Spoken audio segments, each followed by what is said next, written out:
Hi everybody, Mark here from pondalgaesolutions.com, and in this video, as we get into the fall period and the leaves are starting to drop off the trees, I wanted to talk briefly about some of the options that exist for pond netting, which works great for smaller backyard ponds. There's no question that you can make your life a lot easier and simpler and keep your pond in better shape if you're able to keep a lot of different things out of your pond, and one of those things obviously includes leaf debris.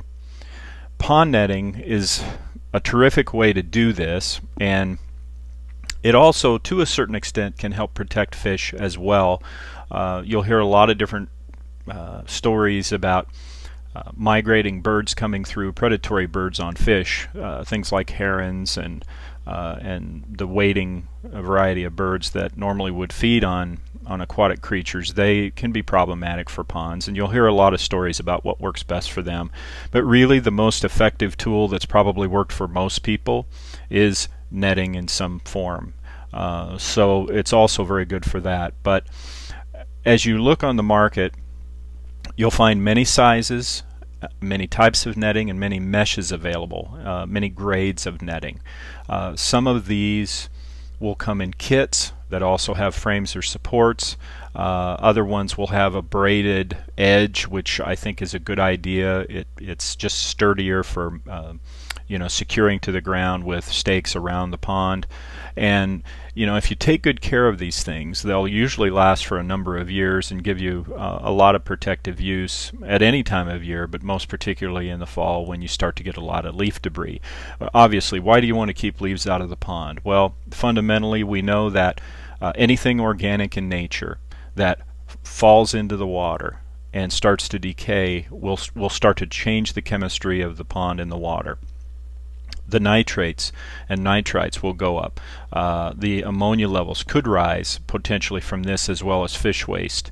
And as you see these things occur, algae oftentimes is a result of this. Even in the fall weather, you can end up with some algae because of these higher nutrient loads. And ultimately, it's nice to keep the pond cleaner, so you just don't have to work as hard in the fall to remove all the stuff. So it's better to keep it out, if you can do it.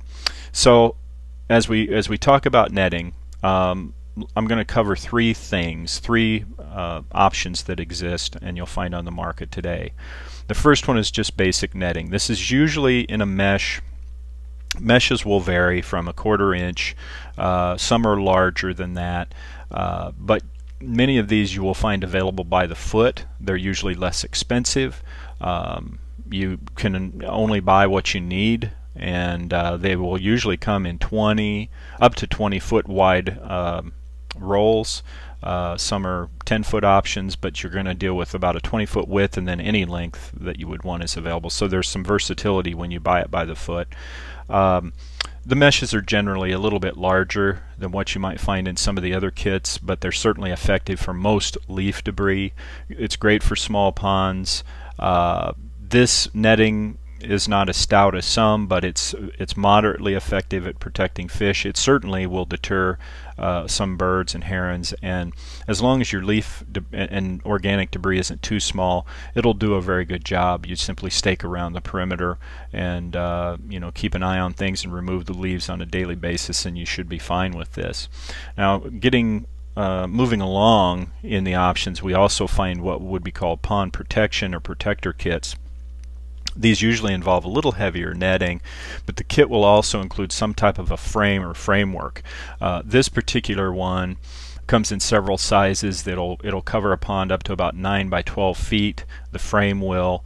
I would say the frame is similar to what you'll find on a pop-up tent. It's a flexible framework that is pretty easy to use and set up.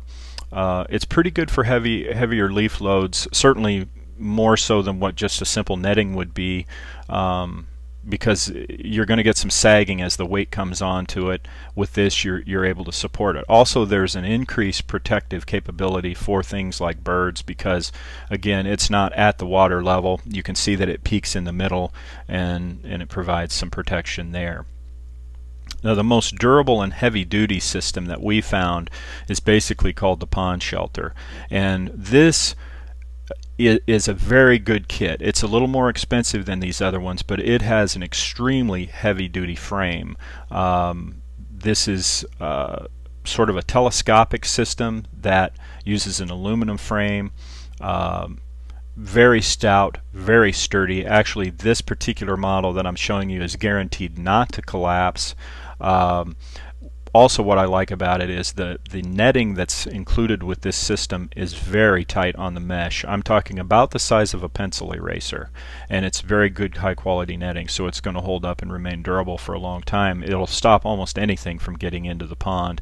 And the netting size is 20 by 20, but with the framework and the elevation and all that, it will cover ponds up to 11 feet by 16 feet in size, and you know, it's certainly a very good option where it comes to pond netting. So you're going to find different arrays or varieties of these basic things in terms of the pond netting that's available today, but really I think taking any step that you can to minimize accumulations of organic debris is a good idea. All of them will do that, and if you're looking to help protect your fish, particularly during migratory times when you get some of these birds coming through that are looking for an easy meal, these definitely will help deter them and you know, provide some protection there. So at any rate, that's a quick rundown on our pond netting. We'll have some more fall pond tips coming up for you soon. You can visit our website at pondalgaesolutions.com for more information and more helpful tips about your pond, and we'll talk to you again very soon. Have a great day.